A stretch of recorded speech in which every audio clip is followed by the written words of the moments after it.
Tony? Hello. Oh, Wala. oh. Nagpinbit. Mm-mm. Sa pinbit mo yun. Maba. Wala kay Kuan, wala kay Mag-live ko.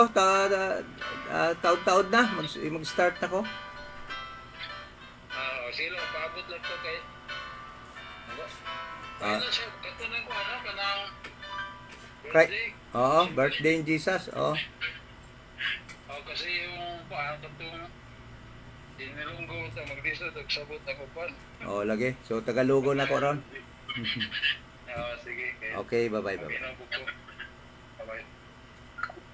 So, magandang gabi po sa... Meron pa isa? Meron ka? Isa pa.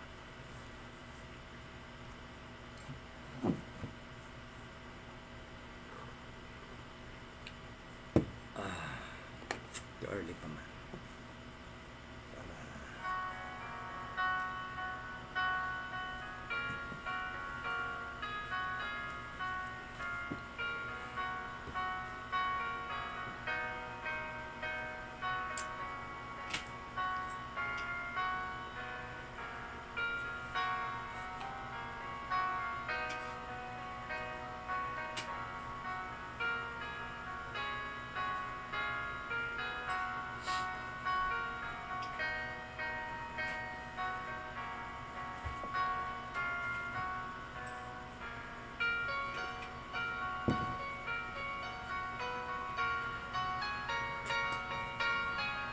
Maghulagan ko ano ang ano no? Suga.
Exactly 8 o'clock, no? Magandang gabi po mga kapatid. Kumusta na po kayo? Malapit na lang yung 25, ano? At bago dumating yon, dapat malaman natin kung talaga bang birthday ni Jesus yan, no? At kumusta na po kayo? Hopefully, no? Sa maganda tayong kalagayan lahat. punong-puno ng panalangin galing sa Panginoon. At alam naman natin na although na hindi naman tayo against dyan sa mga blessing na natatanggap nyo materially, talagang bigayan ng mga sa panahon ngayon ng December, dahil dyan din na itaon yung magbigay ng mga 13-month, mga bonuses, no? So, that is material blessings, no? But to celebrate ng date sa 25th of December, yan po ang pag-usapan natin kung kailan po ba talaga ipinanganak si Kristo. Kasi napakarami po kasing nagsasabi na hindi natin malalaman yung month, no? Aaminin ko sa inyo, hindi talaga malaman yung day and date, date, kung anong pitsa, kung anong araw, hindi talaga malalaman yon pero titiyakin ko sa inyo na malalaman nyo kung anong buwan ipinanganak si Kristo. At kompleto po dito yan sa Bible. Nakalagay po dito yan sa ating King James Bible kung kailan po ipinanganak na buwan ang ating tagapagligtas na si Jesus Christ. Yan nga lang po ang problema, dahil nga hindi sinasaliksik ang Bible. Kaya for the longest time, most of the pastors in denominations, including priests, ng Catholic religion, ay hindi nakakaalam ng tamang buwan, dahil nga po hindi nagsasaliksik ng tamang pagsasaliksik sa Bible. Pero kung hahanapin mo lang po talaga, andyan talaga po sa Bible, sa King James Bible, kung anong buwan ipinanganak si Jesus Christ. Okay? At yan na po ang alam natin na mga dahilan. Alam naman natin po yung dahilan, kaya hindi nila nalalaman yon, dahil most of the denominations are busy, no? Every whole year round, sabihin ko sa inyo, all pastors and denominations leaders, religions leaders are busy in their money making. Yan sila busy sa paano sila magkakapera sa pamagitan ng paggawa-gawa ng kung anong mga program at i-implement nila sa kanilang mga members sa church nila. At kaya hindi nila nabigyan ng tamang pag-aaral yung Bible upang makita nila yung sagot sa katanungan kung kailan talaga ipinanganak na buwan si Jesus Christ, no? At yung pag-aaral po natin na ito, sana sasagot ito sa tanong kung kailangan ba natin i-celebrate ang pagkasilang ng ating Panginoon, ating tagapagligtas na si Jesus Christ.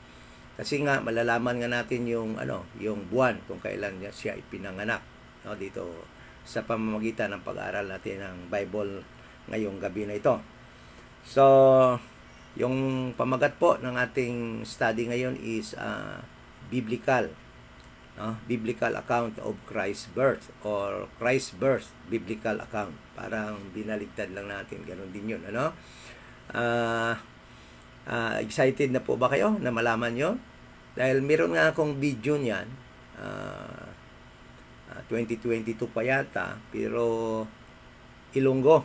Kaya medyo maraming nagre-request na itatagalog natin, no? So ngayon, puro Tagalog yan, madidinig nyo sa Tagalog, no? At para maintindihan po ng lahat kung kailan talaga si Jesus Christ ipinanganak, anong buwan yon. Okay?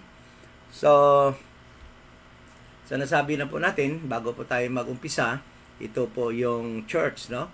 Dito sa Iloilo Dispensation of Grace Bible Church, at andito po tayo sa 7040 7th Street, Lawaan Village at Balantang Haro. Yan po ang ating lugar dito. Yan po ang lugar kung saan tayo fellowship as a church, kasama yung ating mga kapatid dito sa Iloilo.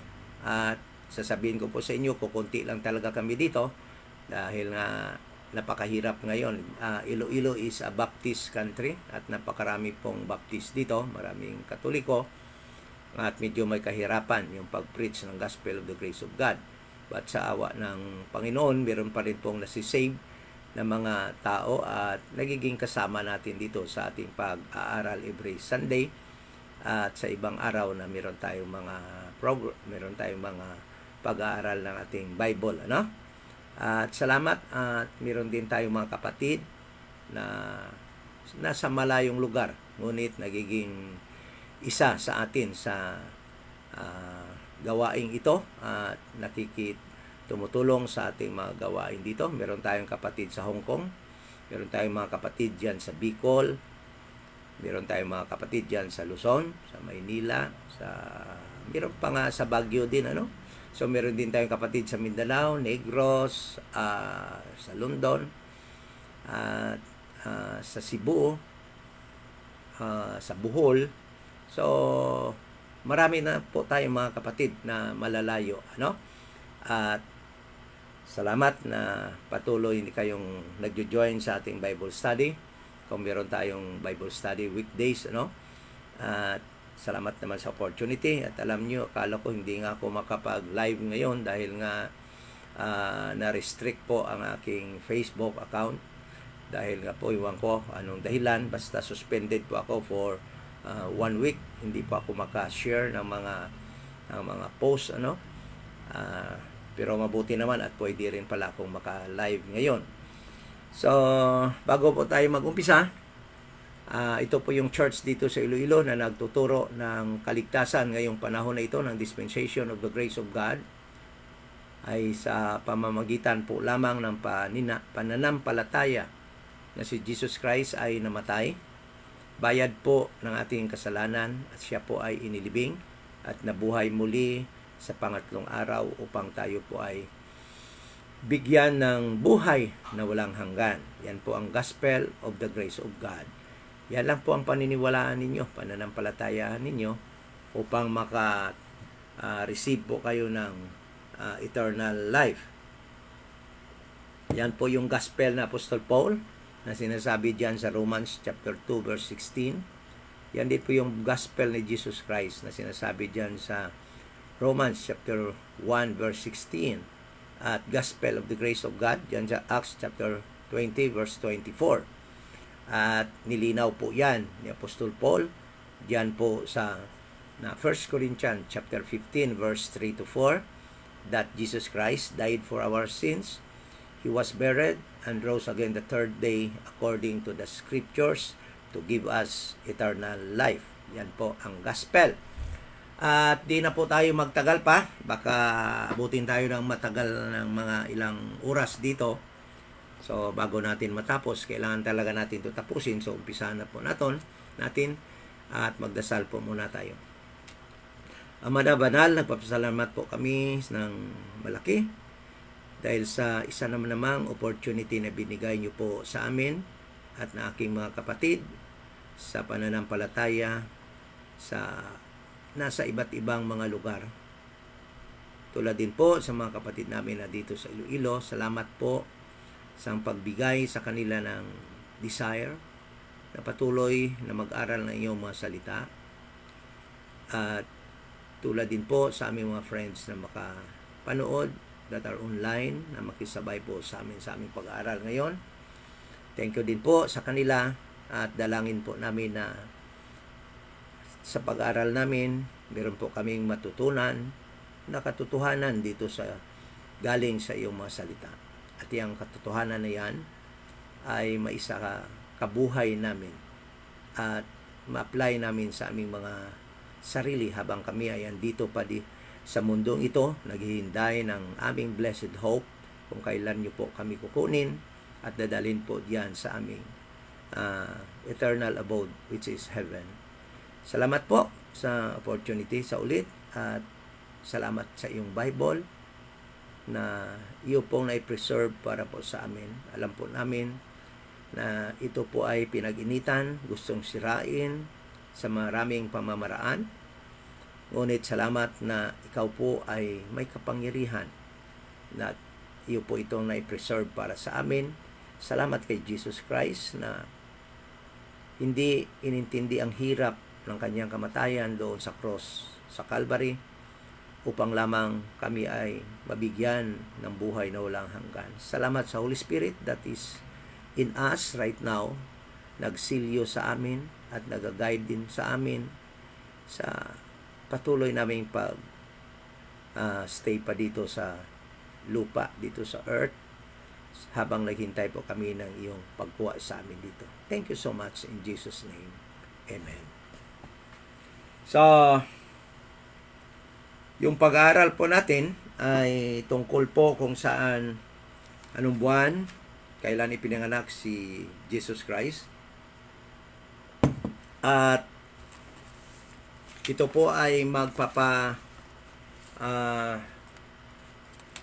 bigay ng aral sa atin kung dapat ba talaga tayo mag-celebrate ng Christmas. Kung tama ba yon, masasagot yung mga tanong natin mula pa noon. Kung tama ba yung mga sinasabi ng mga tao, ng mga religious leaders, na hindi talaga natin malaman yung kung anong buwan si Jesus Christ na isilang.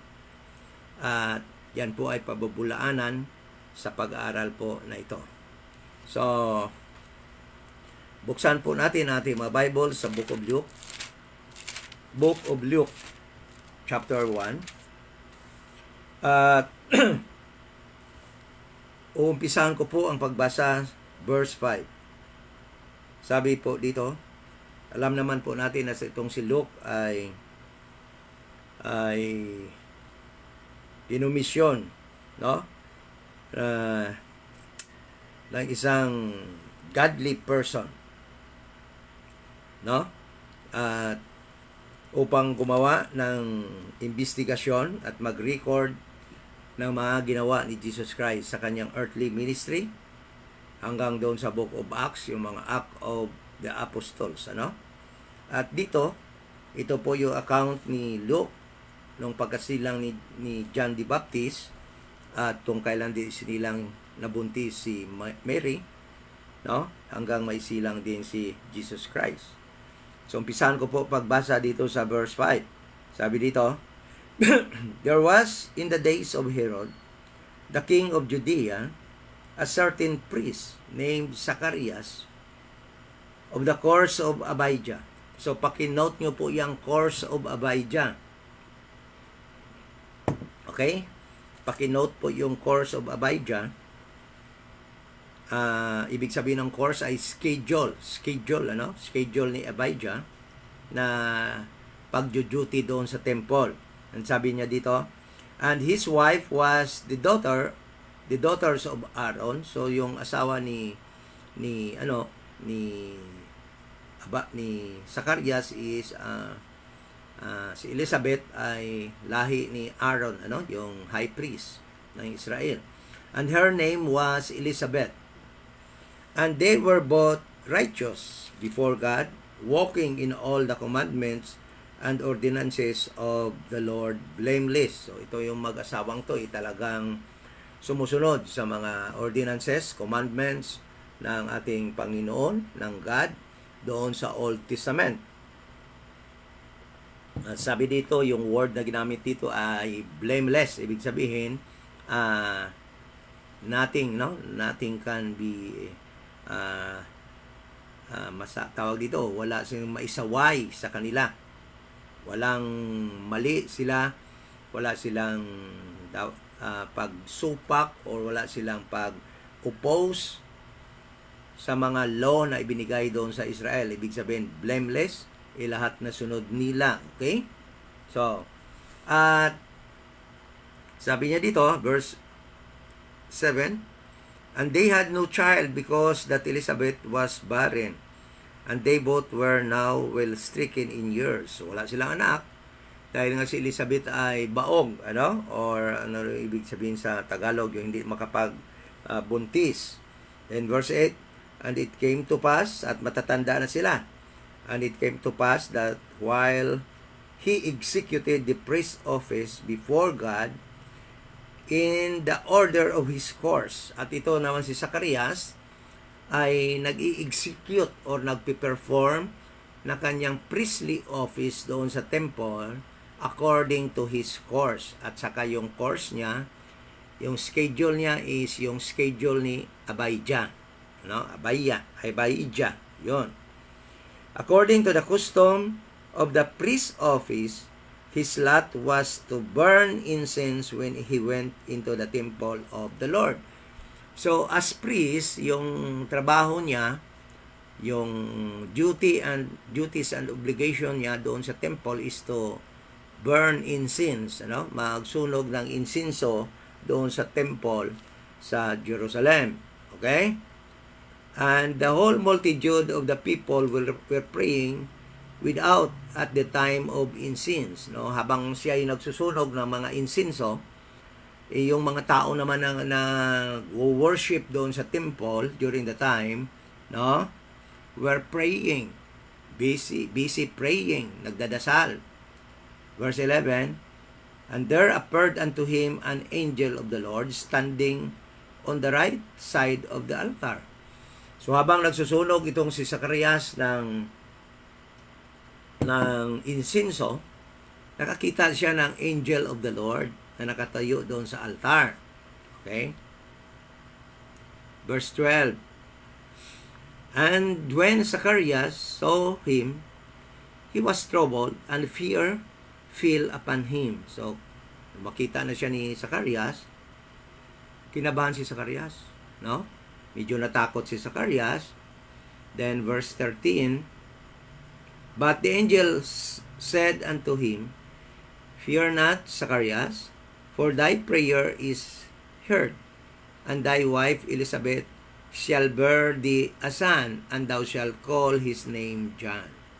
So, sabi ng angel sa kanya, Zacarias, huwag kang matakot, Huwag kang matakot sa akin. At sabihin ko sa iyo, yung asawa ay magdadalang tao at papangalan mo ang kanyang anak, ang inyong anak ng John. Yung sabi ng angel kay Zacarias. Verse 14, and thou shalt have joy and gladness, and many shall rejoice his birth. Okay?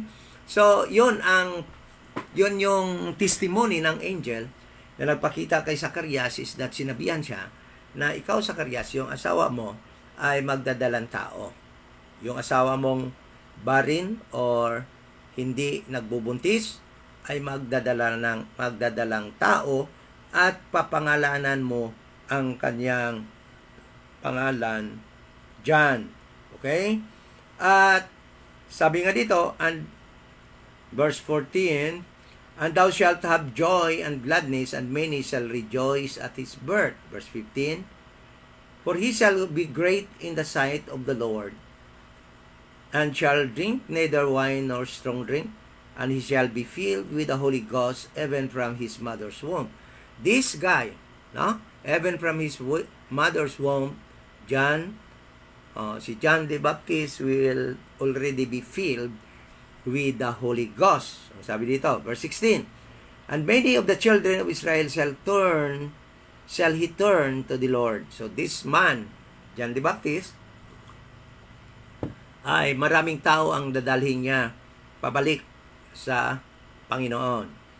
Verse 17, and he shall go before him in the spirit and power of Elias, to turn the hearts of the fathers to the children, and the disobedient to the wisdom of the just, and make ready a people prepared for the Lord. So his one of his obligation is to ready a people prepared for Jesus Christ, for the Lord. Kaya nga alam naman natin na yung mga disciples ni Jesus Christ, kahit na yung kanyang mga apostles na iba, ay galing talaga dito na baptize ni John the Baptist, because that was his job, to prepare a people for Jesus Christ. Okay? For the ministry of Jesus Christ. Verse 18, and Zacharias said unto the angel, whereby shall I know this? For I am an old man, and my wife well stricken in years. So sabi ni, siyempre naman nagduda naman si Zacarias dahil nga matanda na siya. Sabi niya, hindi na siya naniniwala na magkakaanak pa siya, dahil din siya at si Elizabeth ay matanda na. Then verse 19, and the angel answering said unto him, I am Gabriel, that stand in the presence of God, and am sent to speak. So the name of the angel was Gabriel.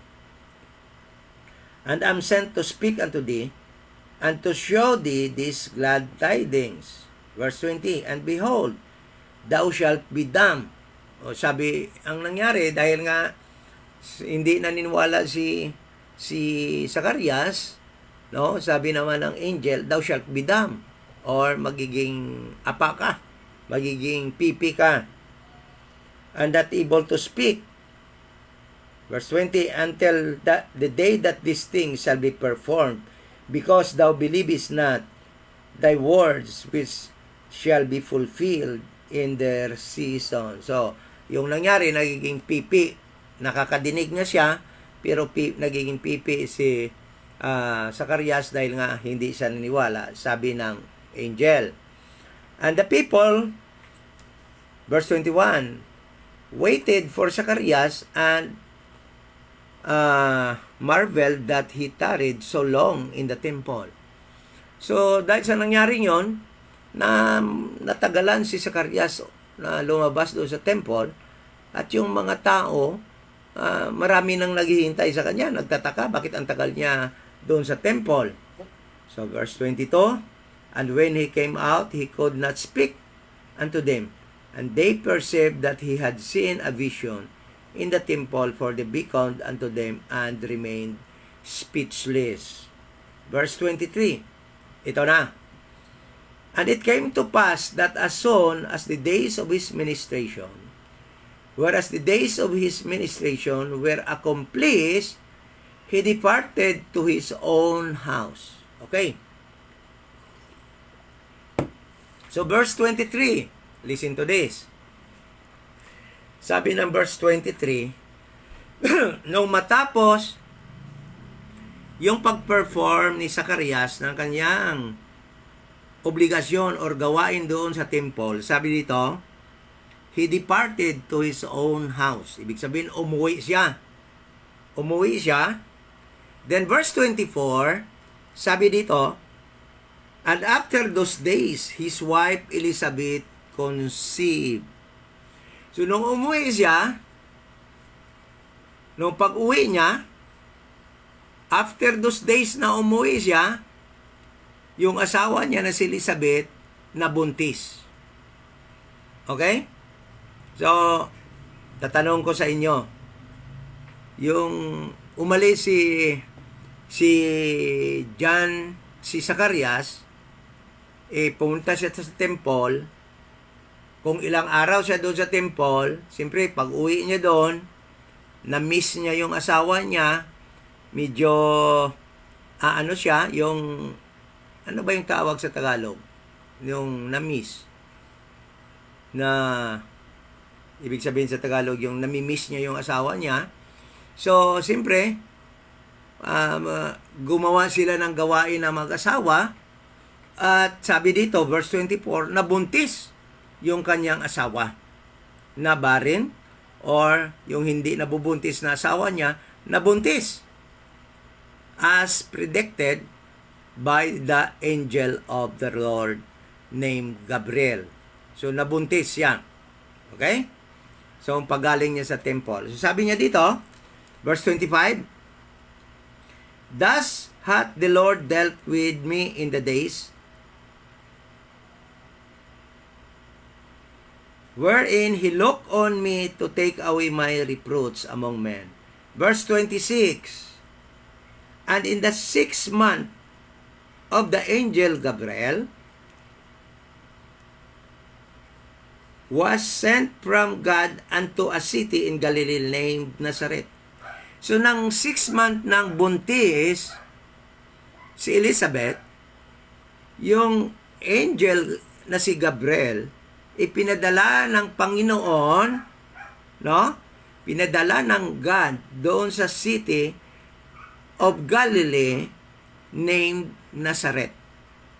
Pinadala doon si Gabriel sa city named Galilee named Nazareth. Saan siya pinadala? Kanino? Verse 27, to a virgin espoused to a man whose name was Joseph, of the house of David, and the virgin name was Mary. So, after 6 months na nabuntis si Elizabeth, pinadala na naman ng God si Gabriel doon sa Galilee, doon kay Mary. Okay? So, verse 28. And the angel came unto her and said, Hail, thou that art highly favored, the Lord is with thee, blessed art thou among women. So, blessed art thou among women. Okay?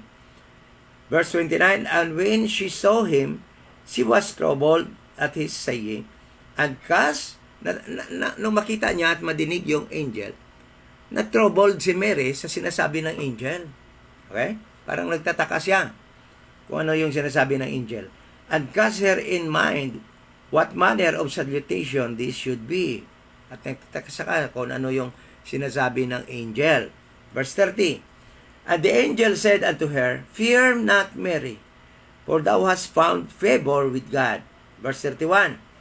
And behold, thou shalt conceive in thy womb, and bring forth a son, and shalt call his name Jesus. So sabi niya, Mary, huwag ka matakot, huwag ka magtataka. At you found favor in the Lord. At magbubuntis ka ng isang bata, at yung bata na yan, tatawagin mo na si Jesus. Okay? He shall be great and shall be called the Son of the Highest. And the Lord God shall give unto him the throne of his father David. Okay? So, ito yung clue. Bibigyan ko na kayo ng clue.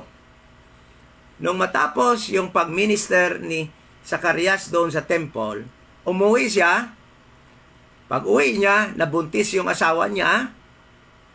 Pagbuntis ng asawa niya, 6 months, 6 na buwan na buntis ang asawa niya, pumunta naman si Gabriel kay Mary at sinabihan na naman niya si Mary na Mary, magbubuntis ka ng isang batang lalaki at papangalanan mo siyang Jesus. Okay? At alam naman natin yung story na si Mary sana, iiwanan sana siya ni Joseph dahil nga ikaw ba naman asawa, itutuloy mo ba yung pag-asawa doon sa nabuntis na hindi mo pa naman ginagalaw? Kaya nga sinabihan naman itutuloy natin, basa yan, maubusan tayo ng oras. Kaya alam naman natin na sinabihan naman ng angel si Joseph na huwag mong iwanan si Mary dahil yung anak na andidiyan sa kanya ay anak ng highest, son of the highest. At yun ang ginawa ni Joseph, hindi nga niya iniwanan si Mary. But hindi na importante yon dito sa study natin. Yung importante is malaman natin yung course of Abijah, dahil pagkatapos, kailan ba natapos si Zacarias ng pag-perform doon sa temple, yun ang clue. Malaman natin kung ano yung buwan ipinanganak si John the Baptist, at 6 na buwan yan ipinanganak din si Jesus Christ. Dahil nung mabuntis si John the Baptist, 6 na buwan na ibuntis din si Kristo. Kaya normal lamang na kung ipanganak na si John the Baptist, after 6 months, ipanganak na rin si Jesus Christ. So, yun ang alamin natin. Ano ba itong course of Abijah? Okay? So, balik tayo dito ulit sa Luke chapter 1, verse 5. Hanapin natin ngayon yung course of Abijah. Basahin ko ulit. Luke chapter 1, verse 5. There was, in the days of Herod, the king of Judea, a certain priest named Zacharias, of the course of Abijah.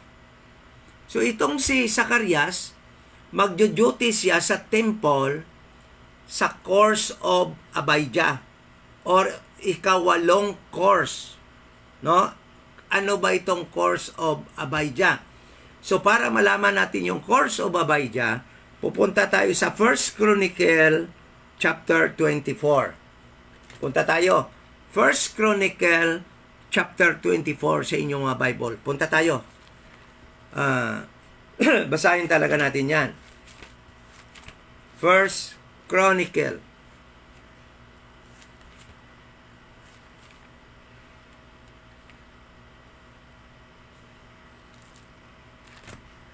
First Chronicle. Doon natin malalaman yung kung ano yung course ni Abijah.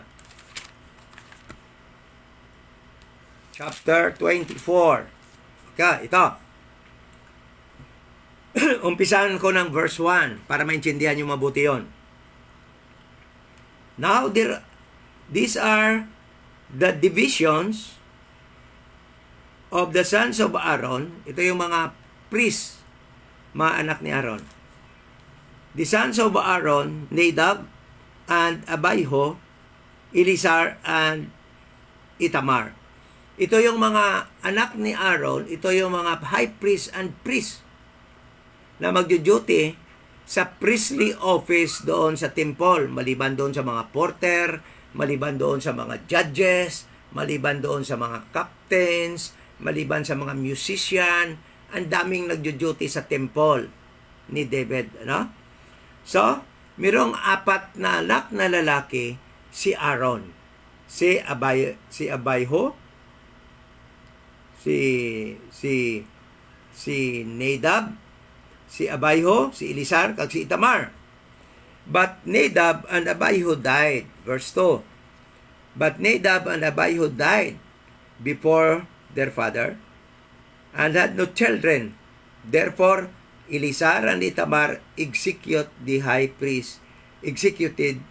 priest office. So, si Abihu at si Nadab namatay. Wala silang mga anak.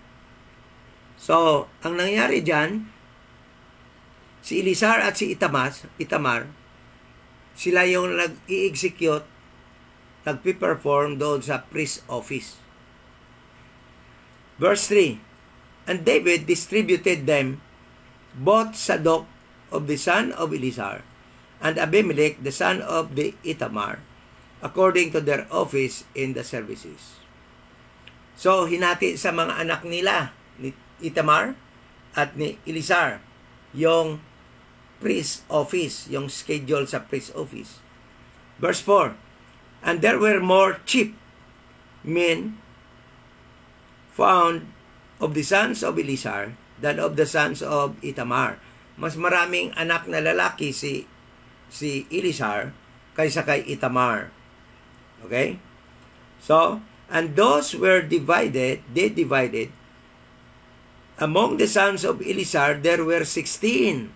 So, ang anak ni Eleazar, mayroong 16 na lalaki, chief men of the house of their fathers, and 8 among the sons of Itamar.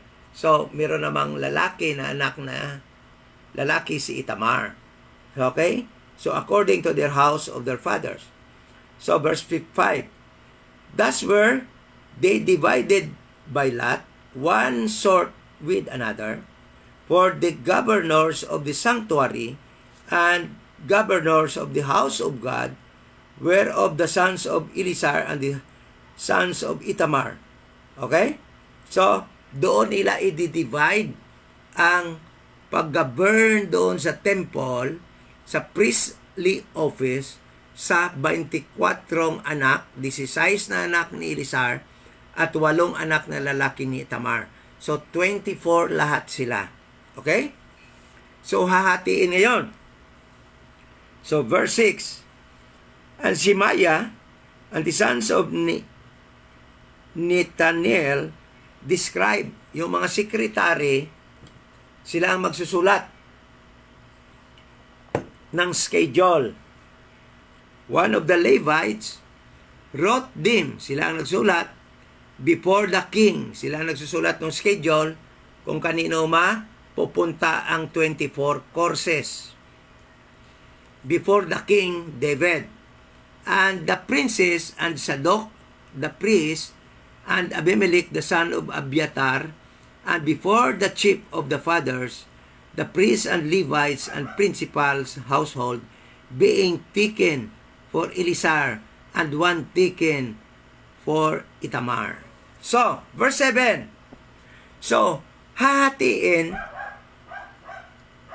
sa 24 courses or schedule ang priestly office, ang pagtrabaho doon hatiin sa 24 schedules or courses. So, verse 7, dito mag-uumpisa. So, ang first lot, kasi customary yun sa Israel, na pag meron silang mga schedule na pag buto-butuhan, that is by lot, no? Kung casting of lots. So, ang first lot,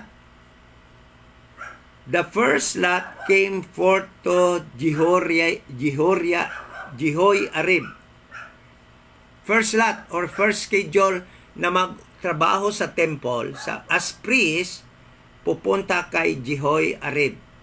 So lahat ng ang lahi ni Jehoiarib magjo-duty sa temple first schedule or first course. Yung pangalawa kay Jedaiah. So pangalawang schedule papunta kay Jedaiah. Verse 8, the third schedule na pag-duty sa temple is kay Harim. Isang linggo yan, 7 days nga duty yan. 7 days. Yung pang-apat na pag-duty sa temple kay si Urim. The fifth to Malkija. The sixth kay Mijamin. Ang hirap i-pronounce. Verse 10, the seventh schedule kay Hakos. Ang seventh schedule kay Hakos. The eighth kay Abijah. Okay? Ito yon, tandaan nyo ito. Pang-walo na schedule yung kay Abijah. At ito yung schedule ni Zacarias. Pang-walo na duty sa temple ang schedule ni Zacarias. Okay? So, yung pang-siyam kay, verse 11, pang-siyam kay Joshua, pang-sampo kay Sikania, pang-11 kay Eliasib, yung pang-12 kay Hakim, 13 kay Hupa, 14 kay Jezebel, 15 kay Bilga, 16 kay Imer, 17 kay Hasir, the 18 kay Apses, 19 kay Pitahia, 20 kay Jesekiel, 21 kay Hakin, 22 kay Gamol, 23 kay Dilaya, 24 kay Maazia. Verse 19, these were the orderings of them in their service to come into the house of the Lord. Yan yung courses, yan yung 24 courses or order ng kanilang pag-duty doon sa temple. Tandaan nyo, pang-walo ang course of Abijah. So, pupunta tayo ulit doon. Pang-ilan yung kay Zacarias? Balik tayo sa Luke chapter 1, verse 5. Kanino ang course ni Abijah? Kanino? Kanino ang course ni Zacarias? Kanino siya? Sabi dito, course of Abijah. Verse 5, there was in the house in the days of Herod, the king of Judea, a certain priest named Zacarias of the house of the course of Abijah. Okay? Ito yung key. Yung duty ni Zacarias sa temple, pang-walo. So, natingnan na natin kanina. Yung kanyang course, dahil lahi siya ni Abijah, lahi siya ni Abijah. So yung duty ni Zacarias is pangwalo doon sa temple. So kailan mag-i-start ang pag-duty ng course number 1 sa temple? So according to Jewish Talmud, okay? Yung schedule, yung Jewish calendar, yung kanilang first month is month of Nisan. Yung kanilang first month of the year nila is Nisan sa kanilang Jewish calendar. Kaya sabi ko kanina sa inyo, pag-aralan nyo yung Jewish calendar. So, yung kanilang yung pag-alis nila doon sa Ehipto, that was Abib or Nisan, month of Abib, the first month of the year. Yun yung kanilang pag-alis doon sa Ehipto. Yan yung month of Nisan. Yan yung first month of the year. Ito po yon, no? Ito. Kung makikita po ninyo dyan, ito po yung month of Nisan. So, ito yung tinatawag din nga Kodesh Ha-Abib or month of Abib. Yan, Nisan. Ito yung first month of the year nila. Dito sa atin, sa Gregorian calendar, no, sa ating civil calendar ngayon, yan ay na-fall sa kalahati ng month of March at kalahati ng month of April. Yan. Nisan, month of March, mga March 15 hanggang April 15. Yan yung month of Nisan. Okay?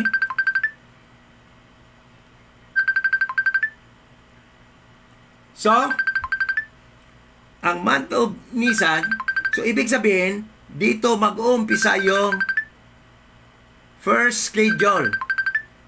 Okay? Dito yun mag-uumpisa. Dito mag-uumpisa sa mga March 15. Okay? So, schedule number 1, schedule number 2, schedule number 3,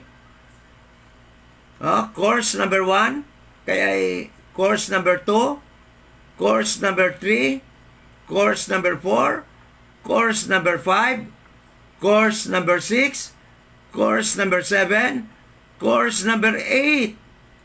So, ang course number 8, dito mag-uumpisa ang duty ni Abijah. Okay? Almost 35 days. Galing sa month of Nisan. Okay? Sa ito yung ikawalong course. Kasi sa isang month, meron lamang 4 courses or 4 na schedule. Kasi sa isang month, meron lamang 30 days. Sa Jewish calendar, meron lamang 30 days. At sa isang week, merong 7 days. Kaya, sa isang month, meron lamang 4 na courses na mag-schedule, mag-duty sa temple. So, 1, 2, 3, 4, matatapos na dito yung pang-4, mag-umpisa yung pang-5, 5, 6, 7, 8. So, sa month of Sivan, sa month of Iyar, no? Sa month of Iyar, sa katapusang parte ng month of May, sa umpisa, or month of Iyar, no? Sa early part ng month, sa last part last week sa month of May. Last week sa month of May, magjo-duty si Zacarias sa temple. Okay? Yan. So, mag-duty siya sa temple, sa pangwalong kurso ni Abijah, mag-duty siya ng 8 or 7 days. 7 days, mag-duty siya. Pagkatapos ng duty niya, matapos dito ang duty niya, mag-duty siya ulit dahil yung sunod is Pentecost. At yung week ng Pentecost, lahat ng courses magjo-duty dahil sa Feast of Pentecost, lahat ng lalaki na Hudiyo pupunta, will come to the temple to render their duty as priest. So lahat ng priest pupunta doon sa temple. Lahat ng courses from course 1, course 2, course 3, course 4, hanggang sa course 24, duty talaga dito sa Pentecost. Kaya si Zacarias, 2 linggo ang kanyang duty doon sa temple. So, matapos ang duty ni Zacarias, dito nasa ika-10 courses. Doon matapos ang kanyang duty. Probably magjo-duty siya 8 to 9, 9 to 10 course ang kanyang duty. 2 linggo siya magjo-duty. Kaya matapos yung duty ni Zacarias sa temple ay dito na sa month of Sivan. Okay? Month of Sivan ang tapos ng kanyang duty sa temple. At sabi doon, pag tapos ng kanyang duty sa temple, umuwi siya at nabuntis ang kanyang asawa na si Elizabeth. So, ibig sabihin, si Elizabeth nabuntis sa month of June or month of Sivan sa Jewish calendar. Sa ating civil calendar ngayon, which is Gregorian calendar, nabuntis si Elizabeth sa month of June. Okay? So, month of June, ang pagkabuntis ni Elizabeth, or sa Jewish calendar, month of Sivan.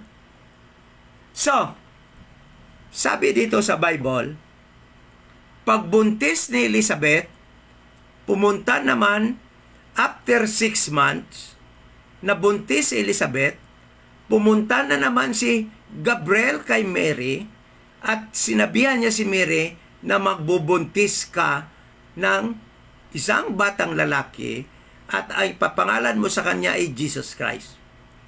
Okay?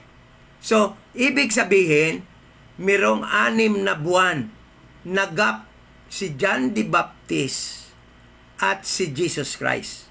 Matanda ng 6 months si John the Baptist sa kay Jesus Christ. And actually, magpinsan yung dalawang ito. Or magpangalawang pinsan. Dahil magpinsan na nga si Mary at saka si Elizabeth. Kaya si Jesus Christ at si John, pangalawang pinsan. Okay? So, 6 months gap. If nagbuntis si Elizabeth ng June or month of Sivan, tatanungin ko kayo nga magbilang dyan. Magbilang kayo ng 6 months. Kailan nabuntis si Mary kay Jesus Christ? Pakisulat ng answer nyo. I-comment nyo dyan yung answer nyo para alam ko kung nakasunod kayo.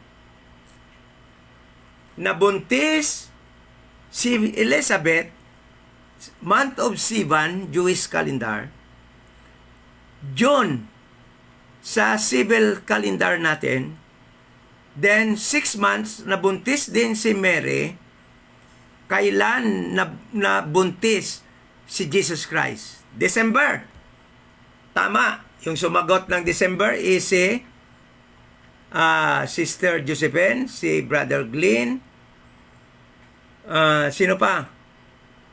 Si Sister Mer. Tama yung sagot, December. Kasi June, July, August, September, October, November, December. So most probably, si John the Baptist, dahil nga nag-duty pa sa Pentecost si Zacarias at naglakad pa siya pauwi from Jerusalem to Judea, mga malayo-layo pa yun, baka mga 90 miles pa yun, no? From Jerusalem to Judea. So, ibig sabihin, siguro mga 3 days walk pa yon. Kaya nga, sa tutuusin lang, no? Si John the Baptist ay nabuntis mga June 20 to 24 to 25 to 26. Diyan nabuntis si John the Baptist. Hindi natin check yung araw, pero check natin yung buwan kung kailan nabuntis si John the Baptist. Kaya nga magtataka kayo, bakit kaya nagsiselebrate ng June 24, ano daw yon? Pagkatao daw ni John the Baptist. No, actually, that was his conception. Si John the Baptist na conceive or nabuntis ni Elizabeth dyan sa mga araw na yan. No?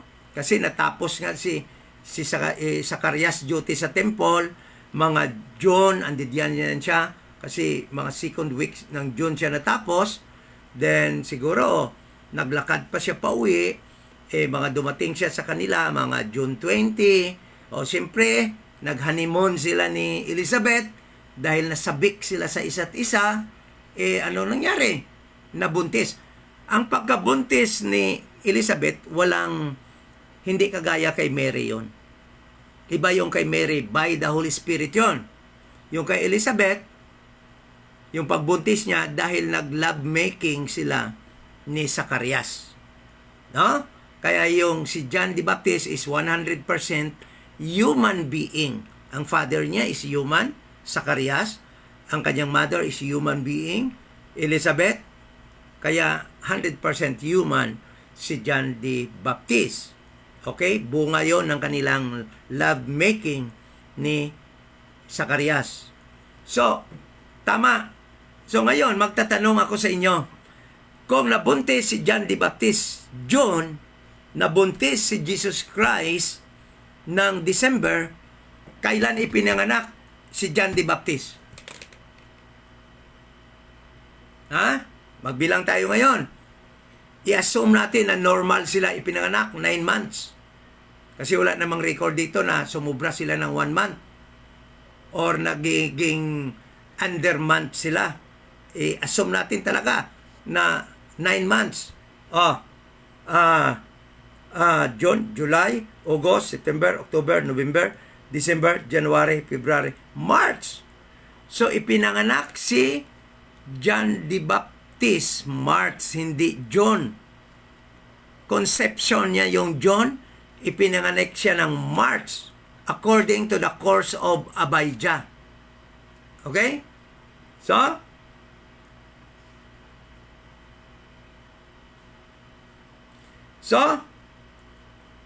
ngayon, kung si Jesus Christ nabuntis ng December, kailan siya ipapanganak? Bilangin nyo.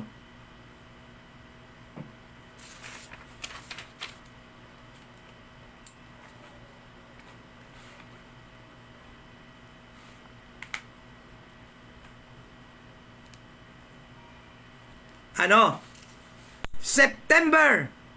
You are right. Sister Josephine, you are right. Sister Mer, you are right. Arlene Hison, you are right. Glenn, medyo bagsak konti. Glenn is September, the right answer. September. During the feast of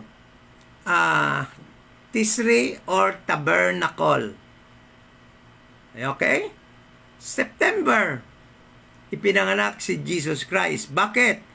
Yang buwan na yan ay fall. Fall pa yan. There are 4 seasons. Winter, summer, spring, summer, and fall. So yung winter, mag-uumpisa ang winter is mga November, December hanggang January. So spring is March, February, March, April, May, June, July, August, September, fall pa yon. Hindi pa magtaglamig, hindi pa winter kagaya ng kaya yung mga karniro ando doon pa sa field dahil fall pa lamang, hindi pa winter.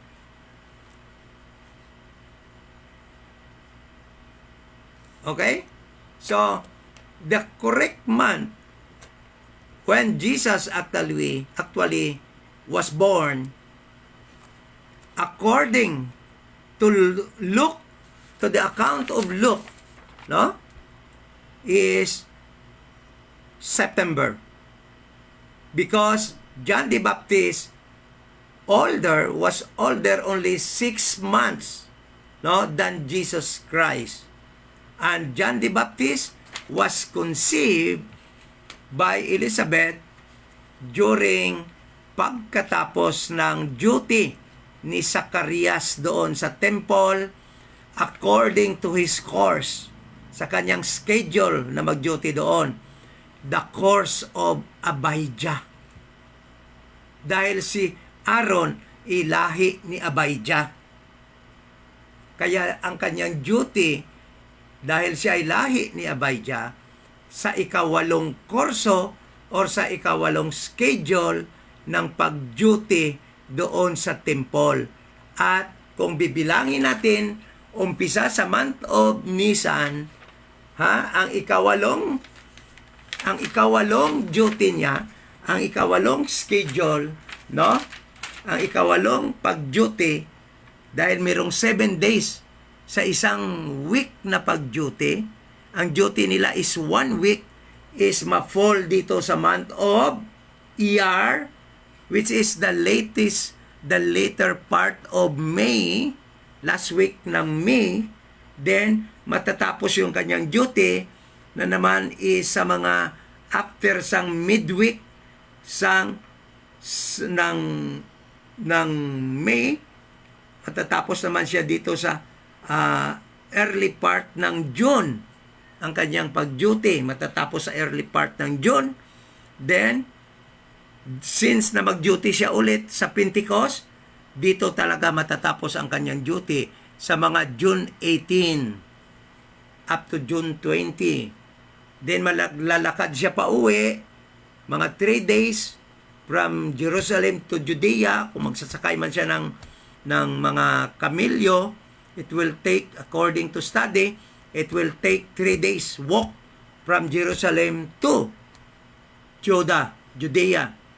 Then, definitely, aabot siya mga June 21, 22, 23, 24, 25 sa kanilang bahay. Maghahanimon sila. Then, sabi diyan, pagkatapos niya, pagdating sa bahay, nabuntis si Elizabeth. Pagkatapos nabuntis si Elizabeth, 6 months, nabuntis si Mary. So, nabuntis si Elizabeth, June, mga 24, 23, 24, 25, dyan na yan, last week na ng June, nabuntis din si Mary last week ng September. Yan yung 24, 25, 26, or 22, 23, 24, 25, 26, at yan yung celebration nila ng Hanukkah Festival sa Israel. Alam nyo ba kung ano yung Hanukkah Festival? Feast of Lights. Dahil Yan yung panahon na dumating si Kristo dito sa mundo na bilang ilaw na ilawan ang mundo. Dahil si Jesus Christ is the light of the world. Kailan dumating si Kristo sa world? Nung siya ay binuntis ni Mary. Kaya yon ang celebration actually, December 22 up to 28, 27, 1 week celebration yan sa Israel is Hanukkah or Feast of Lights. Dahil yan ang pagdating ni Kristo. Actually, birthday ni Kristo, conception ni Kristo ang December 20 up to 27. Diyan, banda dyan, yung mga araw na yan. So, hindi natin ma-predict, hindi makita dito yung kanyang tunay na araw ng kanyang pagkasilang, but makita natin yung totoong month kung kailan siya isinilang. And that is that was the month of September. So, bakit walang araw? Kasi nga, ayaw ni Kristo na i-celebrate ang kanyang birthday. Kasi celebration of birthday will speak of His being may pinagmulan siya. Yung birthday kasi ipinagmulan yan eh. No? And listen to this. Si Jesus Christ walang pinagmulan. Sabi ni Kristo, I am that I am. Anong ibig sabihin nun? Wala siyang pinagmulan, wala siyang katapusan. Siya yung Alpha, siya yung Omega. Kaya yung birthday speaks of pinagmulan, nagsimula. Kaya ayaw niya mag-celebrate at wala siyang pinasi-celebrate na birthday dahil He is the Alpha and He is the Omega. Sabi niya sabi niya noon sa mga Pariseo, before Abraham was, I am. And what is that? Meaning, wala siyang pinagmulan. Wala siyang birthday as God. No? Kaya, wag na nating isipin yung mag-birthday, mag-Christmas. Walang utos si Kristo na i-celebrate ang kanyang birthday. Kasi ang dami kasing mga members ng BOC. No, lalo na sa Amerika, dami galit sa akin sa mga post ko. Meron din mga dito, lalo na mga Baptist, galit sa post ko na hindi na kailangan mag-celebrate ng birthday ni Jesus sa December 25. Bakit sila galit? Kasi ginagawa nila money making yon. Magkakaroling sila, Merry, Merry, Merry Christmas! Then mabibigay sila ng sobre, tapos magbibigay ka na naman yung mga tao sa kanila. Pera na naman nila. Kaya okay lang sa kanila mag-celebrate daw. Kahit hindi nag-utos si Kristo na i-celebrate ang kanyang birthday. Kasi ginagawa nilang money making. Mag-celebrate sila ng magkakaroling sila, maraming activity sa church, ang dami na naman ng bigayan sa church, kasi nga may mga kantata, no? Ginagawa nilang mapagkapirahan yung December 25. Talaga naman itong mga tao na to walang tigil sa paggawa ng pera. No? So, if the birth of Christ, was December, why celebrate September? If the birth of Christ was September, why celebrate December? Bakit kayo magsiselebrate December? Palagay nyo kaya matutuwa yon kung talagang gusto ni Christ na i-celebrate ang kanyang birthday? Ba't kayo hindi naghanap ng tamang buwan kung kailan siya pinanganak? Bakit kayo sumunod sa mga turo ng mga pagano nung reliyon na Katoliko na December 25 daw ipinanganak si Kristo? Na makita naman sa Bible kung anong buwan ipinanganak si Kristo. Bakit December kayo mag-celebrate ng birthday?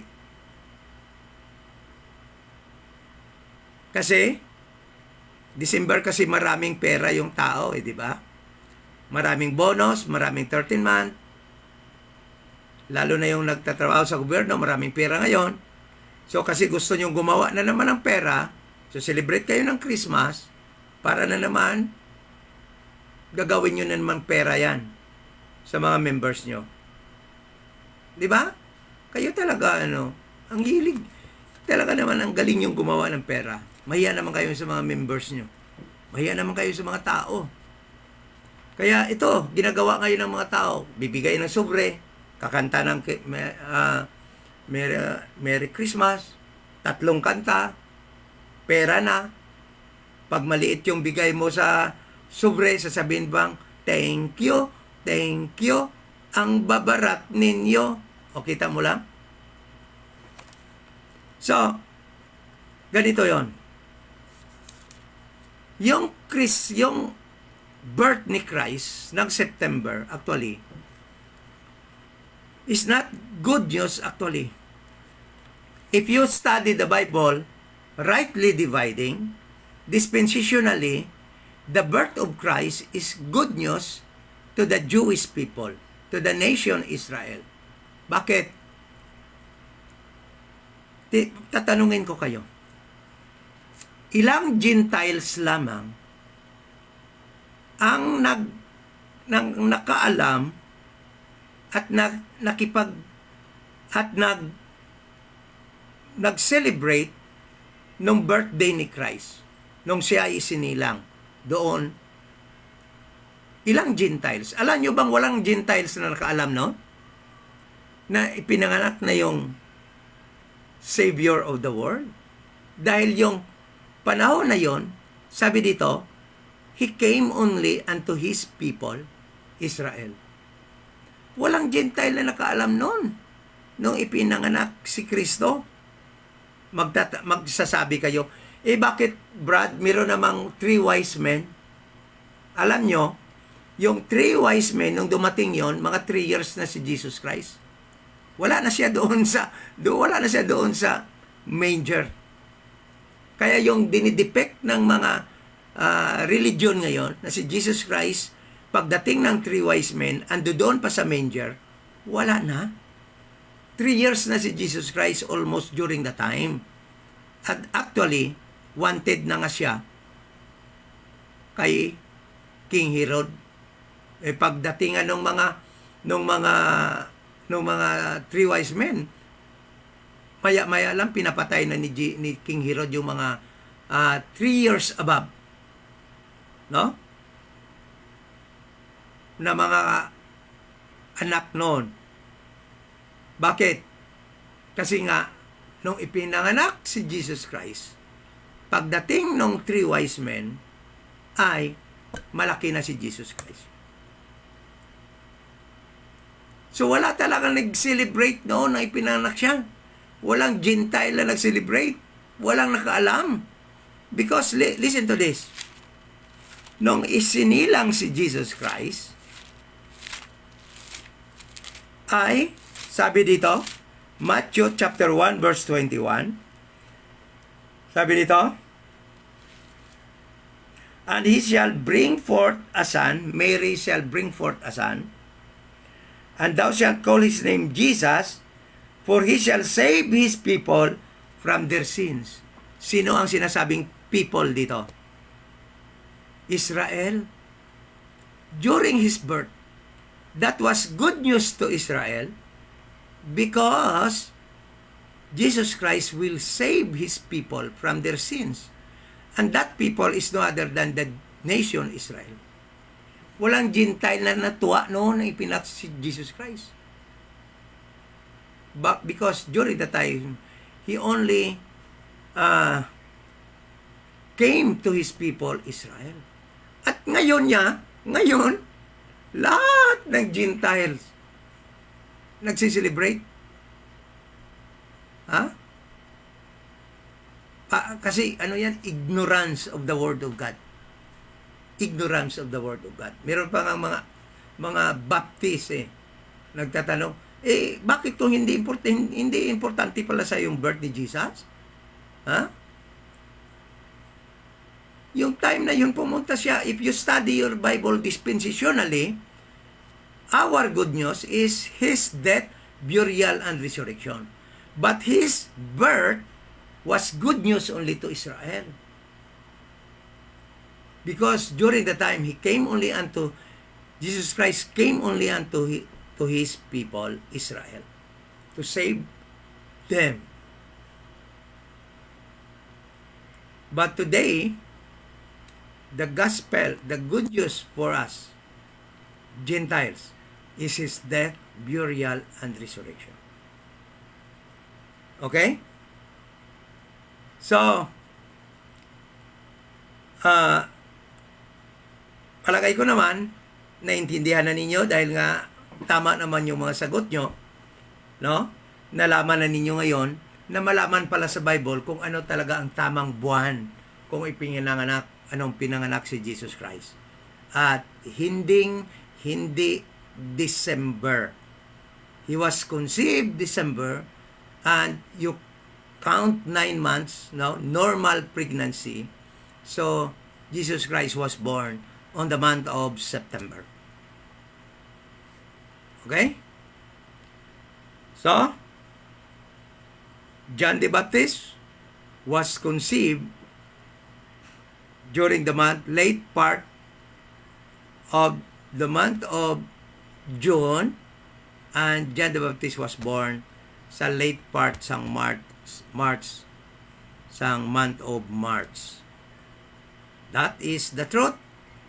It can be read from the Bible, King James Bible, at matagal na nandiyan yan, at hindi nalalaman ng mga denominations, na mga pastors, na mga religions, because they do not actually study their Bible, no? According to God's instructions, rightly dividing the word of truth. So, any question? Kung meron po kayong tanong dyan, pakisulat na lang po dyan. At sasagutin po natin yan, ano? After sa atin Bible study.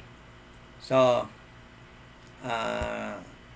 kaya pina-study ko kayo ng Jewish calendar para meron kayong background para maintindihan nyo kagad yung pag-aaral natin ngayon dito, no? Sa tamang buwan kung kailan isinilang si Jesus Christ. At hindi po yung December, at yan po ay month ng September. Most probably, yung araw na yan is sa time ng Feast of Tabernacle. Feast of Tabernacle, no? Ng Jewish calendar. So, meron kasing 7 major feasts sa Israel. Ang Passover, unleavened bread, yung Passover nung mamatay si Jesus Christ. Then ang unleavened bread nung pagkalibing niya mismo is unleavened bread yan. Then after siya nabuhay ng 3 days, ang tawag doon is shave offering or first fruit offering. Yan yung pangatlong feast, sunod-sunod lang yan. Then from feast, first fruit offerings or feast of first fruit or wave offering, magka-count sila ng 40 days, that is Pentecost. Okay? 40 days yan, Pentecost. At yan ay isa sa mga lahat ng mga lalaki na Jew, including proselyte Gentiles, will go to Jerusalem, Passover, at saka yung Pentecost, at saka yung Feast of Tabernacle. So, kailan yung tatlong Jewish feast ay Tisri 1, yung ika-7th month nila ng Jewish calendar is month of Tisri. Tatama dito sa atin yan noong September or October, no? So,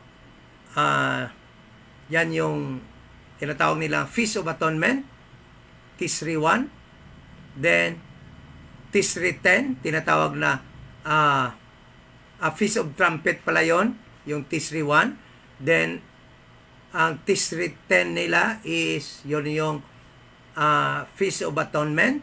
Then, ang Tisri 15 sa month ng Tisri nila, mapolyo ng mga September 15. Yan naman yung tinatawag na Feast of Tabernacle.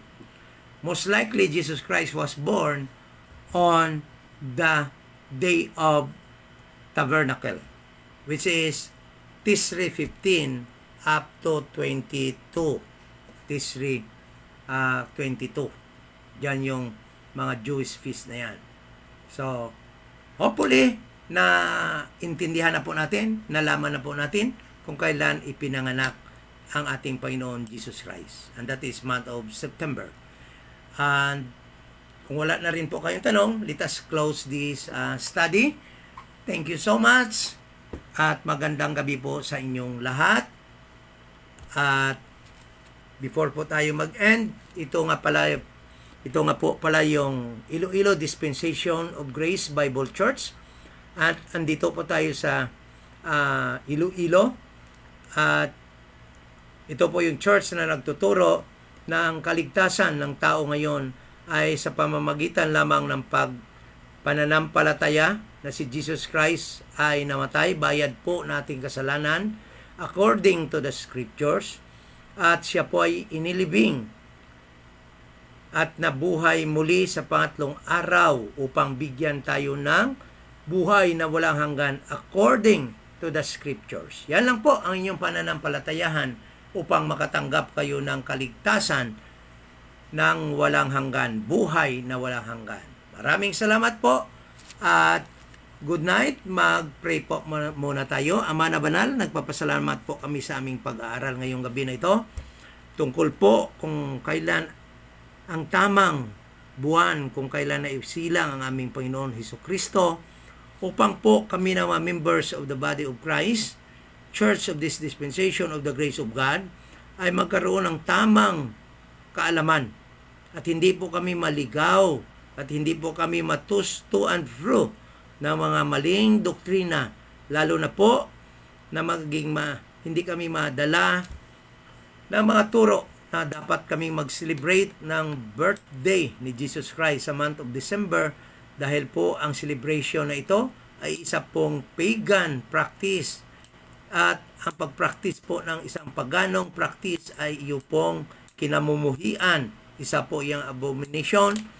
At alam po namin na hindi po kami under sa law ngayon. Ngunit alam po namin na sa lahat ng dispensasyon ay kinamumuhian po ninyo ang pagsamba-samba sa mga idols, sa mga pagano na pamamaraan ng pagsamba. Kaya nga po, salamat at hindi po ninyo ipinagkait yung kaalaman sa amin kung kailan talaga isinilang si Jesus Christ. Salamat sa course na mga 24 courses na ginawa ni King David, at sa pamamaraan na yan ay matrace namin at magiyahan kami kung kailan yung duty ni Zacarias doon sa temple, at yan yung pong pangwalong duty dahil po siya ay nasa linya ni Abijah. At dyan po namin makikita at malalaman kung kailan po ipinanganak si John at kung kailan din po ipinanganak si Jesus Christ. Dahil meron lamang po silang 6 months na diferensya sa kanilang age. Thank you so much sa kaalaman ito. In Jesus' name we pray. Amen.